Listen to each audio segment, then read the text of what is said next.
નમસ્તે મિત્રો, જિગ્નેશ મેવાણી। આવતીકાલે બોટાદ હડલ ખાતે કોંગ્રેસ દ્વારા એક કૃષક આંદોલન, એક જન ઝુંબેશ લોન્ચ કરવામાં આવી છે।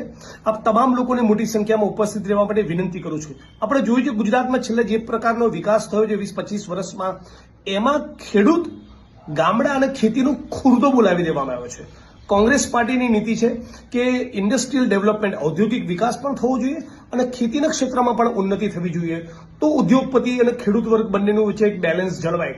તો અમારી કેમ્પેનનો હેતુ એ છે કે શહેરોમાં, મહાનગરોમાં જે પ્રમાણેનું ડેવલપમેન્ટ જોવા મળે છે, જે પ્રમાણેનો વિકાસ જોવા મળે છે, આપણા ગામડા સુધી પહોંચે અને ખેડૂતને ખેતીમાં ઉદ્યોગ જેવો નફો થાય।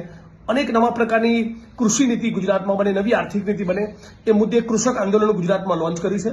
તો આવતીકાલે કોંગ્રેસ પરિવાર તમારી વચ્ચે બોટાદ આવશે, હું પણ બોટાદ આવું છું। આપ તમામ લોકોને સાંજે 5-5:30 વાગે હરડલ બોટાદ ખાતે મોટી સંખ્યામાં ઉપસ્થિત રહેવા માટે વિનંતી કરું છું। જય કોંગ્રેસ, જય સંવિધાન।